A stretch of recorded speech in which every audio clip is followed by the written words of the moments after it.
Alors dans cette vidéo, je vais aborder la partie théorique de la cicatrisation des plaies grâce au miel. Donc je me suis intéressé au miel car je l'ai utilisé personnellement pour cicatriser des plaies.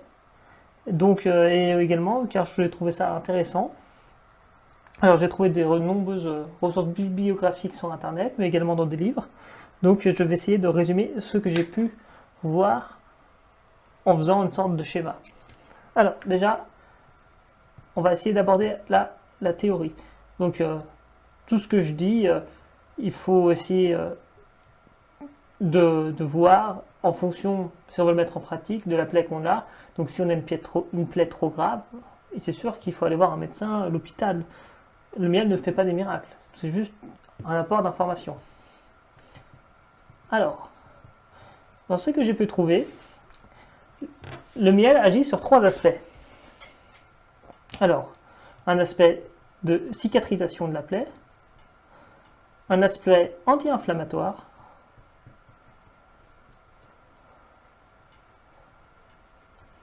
et un aspect antimicrobien.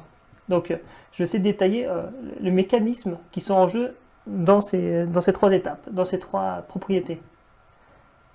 Antibactérien, donc je fais un raccourci. Alors, le miel peut être utilisé sur différents types de plaies. Donc, d'après mes recherches, sur les plaies chroniques, les plaies qui reviennent souvent, les escarres, il y a eu des études dessus. Donc, les plaies aussi classiques. Donc, dans les plaies plutôt chroniques, on a par exemple les plaies, les ulcères veineux variqueux.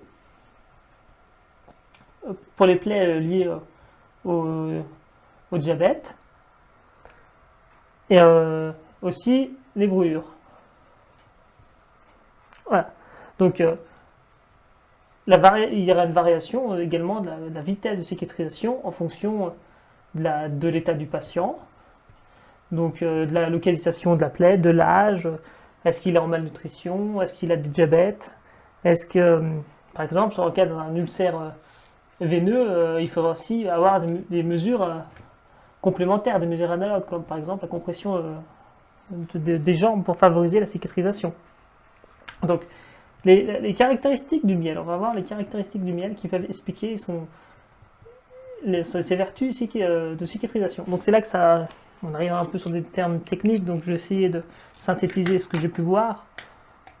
Alors déjà, le miel, il contient beaucoup de sucre. Donc, le premier point, ça va être la pression osmotique. Donc la pression osmotique, pour faire simple, c'est que le miel contient une grande quantité de sucre. Les bactéries, pour se développer, auront besoin d'eau, mais ne pourront pas capter cette eau, car le sucre présent va monopoliser cette eau, et il y aura une pression tellement forte que l'eau ne sera pas disponible par les bactéries. Donc c'est une sorte de résumé ce que j'ai fait pour expliquer la pression, pour expliquer l'effet du sucre et de la pression osmotique. Voilà. Donc ça va empêcher le développement bactérien, ça.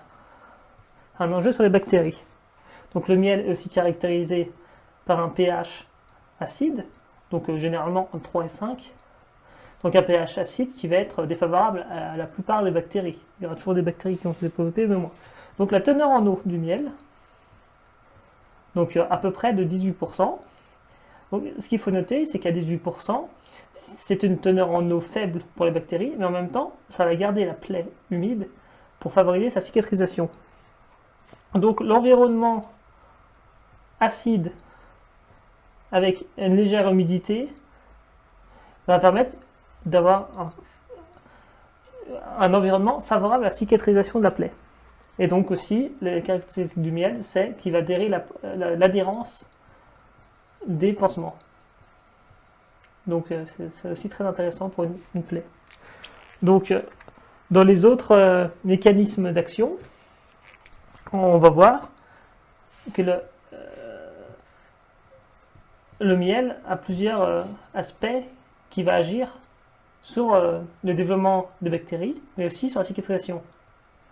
Donc là, c'est des termes un peu techniques. Alors, tout d'abord, des enzymes glucoxydases, donc qu'on résume comme ça, donc qui va créer une réaction produisant de l'oxygéné. Donc on peut trouver des fois le nom peroxyde d'hydrogène. Donc l'eau oxygénée qui va avoir un pouvoir désinfectant. Donc c'est lié à cette enzyme. Également la présence de méthylglyoxal, donc résumé, MgO. Alors surtout on retrouve le méthylglyoxal dans le miel de Manuka, d'après mes recherches. Donc ceci aura une incidence, un impact sur les bactéries, donc d'après les recherches, sur les grammes plus et les grammes moins. Donc c'est juste pour dire qu'une bonne partie des bactéries sera impactée. Donc d'après les recherches, on peut voir sur les staphylocoques dorés, les pseudomonas et les entérocoques ont été notamment arrêtés par le miel, d'une incidence. Donc également des autres molécules comme la bêta-défensine, qui ressemble à la bêta-défensine 1 humaine, et aussi la présence de flavonoïdes. Donc ce sont des polyphénols qui auront une propriété anti-inflammatoire. Voilà. Alors là c'est plutôt technique, c'est moins important de savoir ça.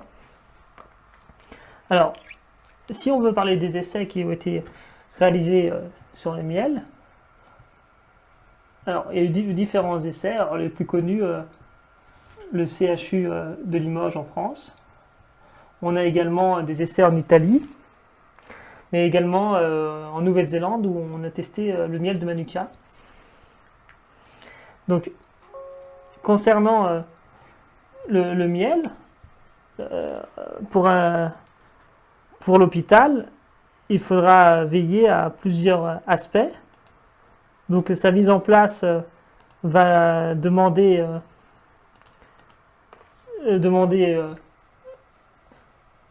alors c'est un aspect purement théorique, hein.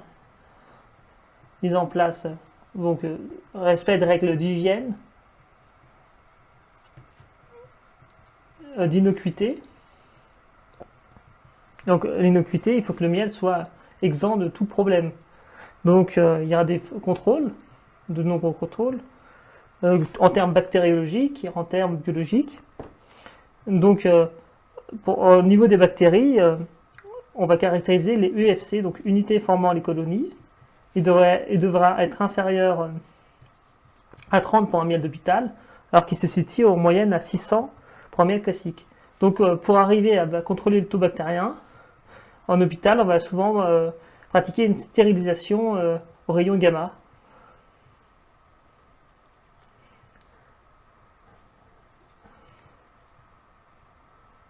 Rayon gamma. Donc on va contrôler aussi la présence ou non de métaux lourds. Alors, les métaux lourds classiques hein, qu'on contrôle, que ce soit le mercure, le cadmium, le plomb. On va également dans les hôpitaux privilégier un stockage adapté, donc en termes de température, en termes d'abri de la lumière, en termes de chaleur. Et donc on va privilégier un miel des petits contenants. Un stockage d'un miel jeune car c'est une denrée périssable et également l'absence d'allergènes comme le pollen. Alors ça c'est vraiment la partie théorique, après on peut voir, on va voir d'autres aspects. Donc concernant les miels à privilégier,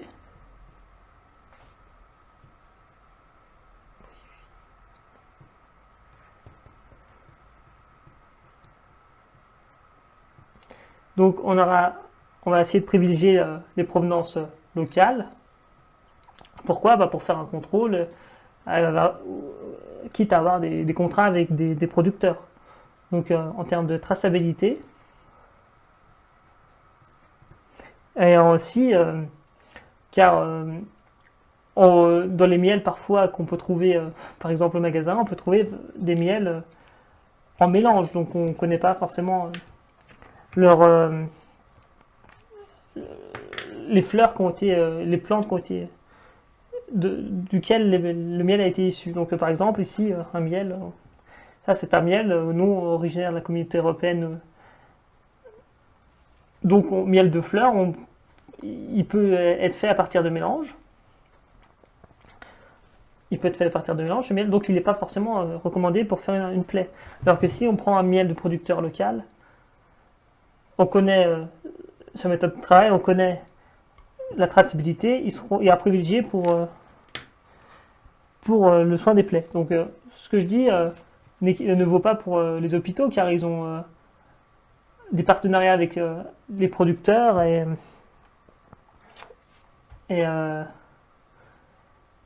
ils ont un partenariat avec les producteurs. Ils n'ont pas à prendre du miel de magasin. Et donc ici, on va essayer d'avoir du miel qui sera facile à appliquer. Alors ça, c'est ce que j'ai pu voir dans le cas. Il faut qu'il soit assez fluide pour être mis sur une plaie. Donc maintenant, on va aller voir les avantages et inconvénients que j'ai pu recenser à l'utilisation du miel. En termes d'avantages, le miel est facile à trouver, coûte beaucoup moins cher en moyenne qu'un traitement classique d'hôpitaux. Il est efficace, il a notamment une activité sur les bactéries, et il est naturel, donc on n'a pas de problème de non-décomposition. Le miel sera décomposé, ce n'est pas quelque chose de synthétique qui est dur à recycler. Donc, concernant les inconvénients du miel, il y en a aussi. Alors, déjà, comme on l'a vu tout à l'heure, la diversité de la production. Donc, il y a différents producteurs, différentes qualités. Les années sont différentes, la qualité sera différente. Donc, par exemple, pour un suivi dans un hôpital ou dans une étude, ça va être dur de faire des études répétables si on a un miel qui est différent selon les mois, les producteurs et les zones géographiques. Donc le temps et l'espace vont avoir une incidence. Donc ce n'est pas un produit standardisé, contrairement à un produit médicalisé de médicaments. Donc également, on a des inconvénients, la provenance, ce qu'on a pu voir tout à l'heure. Lorsque le miel vient de loin et qu'on ne connaît pas les producteurs, on ne sait pas s'il y a des contrefaçons. Donc dernièrement, il y a on parle beaucoup de faux miel. Donc faux miel par ajout de sirop de glucose, de sucre, car le miel est cher et de plus en plus rare. Donc après, deux inconvénients, le contrôle d'hygiène. Donc comme on l'a vu aussi tout à l'heure, il faut éviter que le miel soit trop contaminé. Donc c'est ce qui est difficile si on veut, car c'est un produit qui a beaucoup de manipulation, qui n'est pas entièrement stérile, donc la présence de bactéries. C'est pour ça qu'on déconseille aussi de donner du miel à des nourrissons, car le miel, les peu de bactéries qu'il y a peuvent être très dangereux pour les nourrissons.